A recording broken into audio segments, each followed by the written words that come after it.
of the fastest, clearest lyricists in the game. Well, I mean, he held that world record. I haven't heard about nobody breaking it. Not even close. Twista. Ladies and gentlemen, Twista. Good morning, sir. What's up? What up, y'all? And Twista's name comes up here quite frequently because actually our producer, you're his favorite rapper. And he Biggest talks about it all the time. fan right here. That's dope. That's dope. How you doing, bro?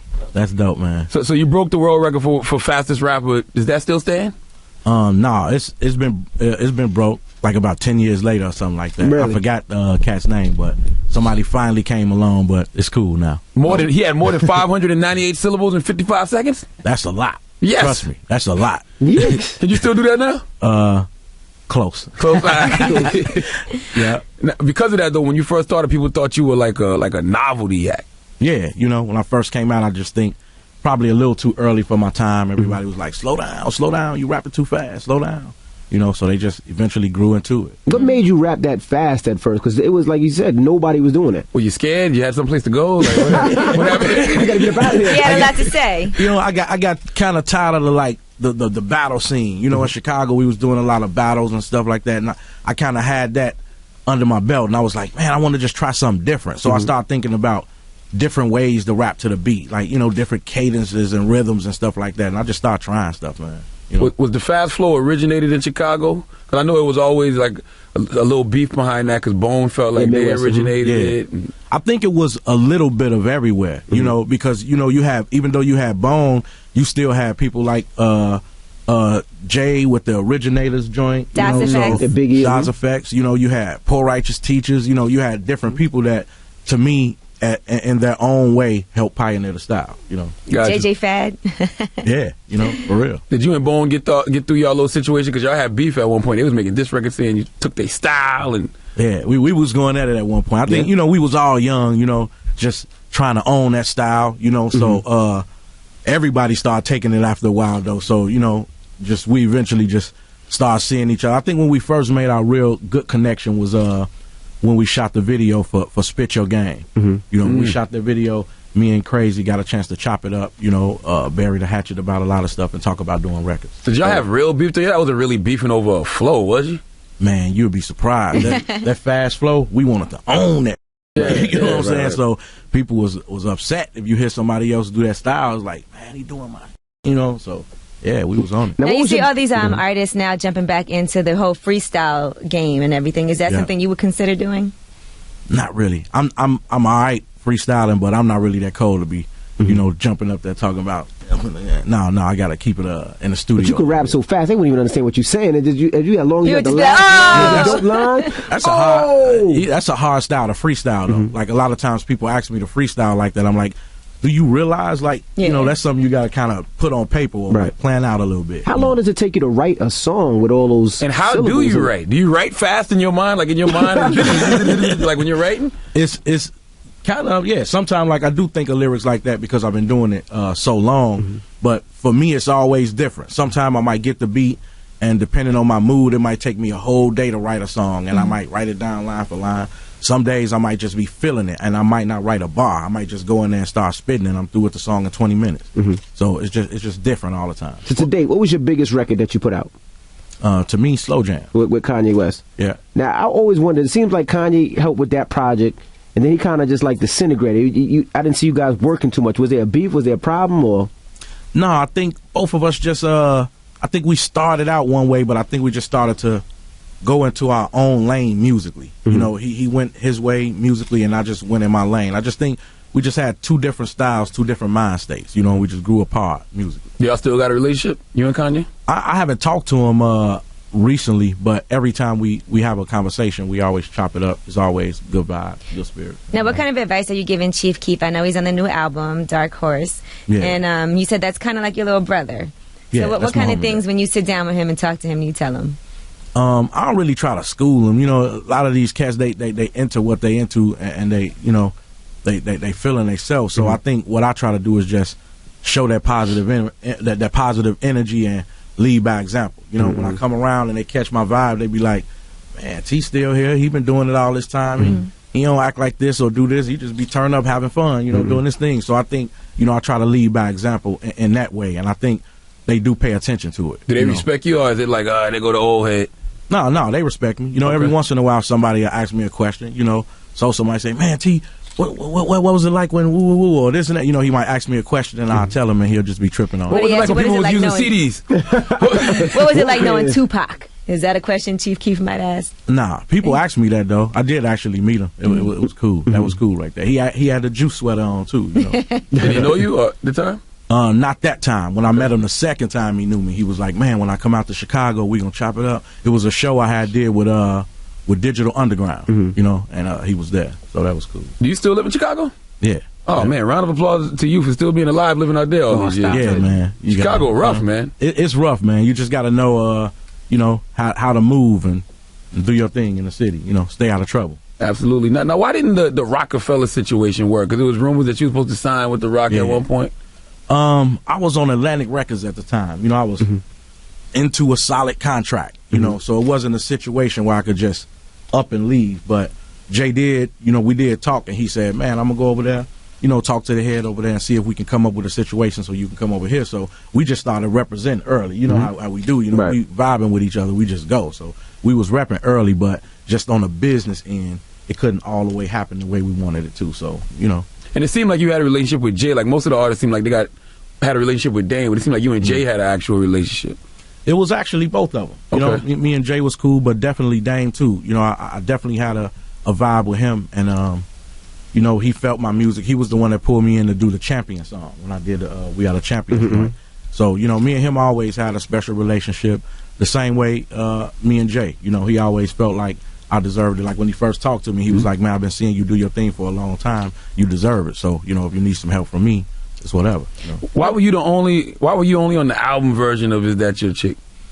I don't know. You know, that's a good question. Did you record that before it hit the radio or after or what? I recorded it before it hit the radio. You know, it's a few instances sometimes where things may work out business-wise where you can't put a certain song on the album. You may have to save it for a bonus version or overseas version. So I don't know what was going on, like, business-wise at the time, but I would have loved to have made that original version. Did you hear it on the radio and be like, "Oh, I'm on this," and turn it up and then be like, "What happened?"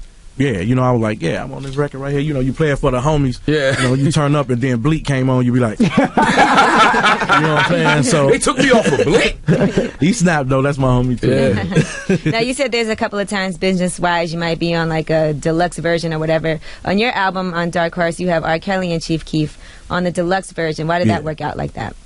Was that a business thing too? It was a business thing. You know, some companies or entities want things special, like I'll do this for you if you give me this, or I'll do this if you give me this. So just when it comes to like Best Buy, iTunes, things like that, you know, in this day and age, you're just working things out so that they extra promoted. We can get the deluxe version. Yeah, throw an extra song here, do a little something extra there, and you know they look out for you. Do you remember the point in your career when people started respecting you for your lyrics and got past the fast flow? Because I remember even Treach from Naughty by Nature was saying that you was a gimmick. Yeah. You know? You know, I was pissed. That time I was pissed. You did a diss record, The Suicide. Man. You remember that too? You know, I was mad because when I did the Is This the End joint, P. Diddy, people start really paying attention. At least it means you're on the radar, though, if people are saying stuff about you. Yeah. I guess. Yeah, they always got something to say, you know. Yeah, he this or he that. But what happened with you in Atlantic Records? It just ran its course, man. I was on Atlantic for like 10 years, you know. And then I think the industry started to change, you know. Music started to come out a different way, the internet, you know, so deals had to be worked different. So I could have possibly like stayed with Atlantic and just went through their independent situation, but I just really didn't want to do that. You know, I just wanted a clean break. You know, they was cool with it. So we just, you know, went our separate ways, and I did my independent thing. Do you miss the major label, the big promotions, the big videos, the big radio pushes, or not? You know, I was on this, so it's always, you know, the pros and cons to it, but, you know, you just roll with it, man. Now, when you record, do you punch in, or you be going 16 bars straight, or what? Hell yeah, I punch in. Okay. See, the way I do it, like, sometimes you might want to capture that whole moment, so, like, no punch-ins, you know, and you just go, but then sometimes you like, in a perfectionist mode. I think that's what I do a lot. So even though I can keep it up, like I might go line for line or 2 lines and like really listen to it and make sure it sounds perfect and then come in with that next bar. So when I punch in, it's not for the sake of like I messed up, so let me go again. it's really just me perfecting each line. Did you always rap like that, even from the beginning? No, it was Okay. slow. You know, I was, just spitting it slow. You know, You He's said looking uncomfortable and moving slow. that style wasn't out yet. I do be uncomfortable rapping slow sometimes. Every time I try to do a slow flow, I'm like, damn. Who you can't said rap? Diddy told you should rhyme a little slower sometimes. Yeah. What yeah, the hell did, Diddy can tell somebody about rapping? He he really, like, the thing he told me that to me that made Is This the End so dope was he told me to write it like a movie.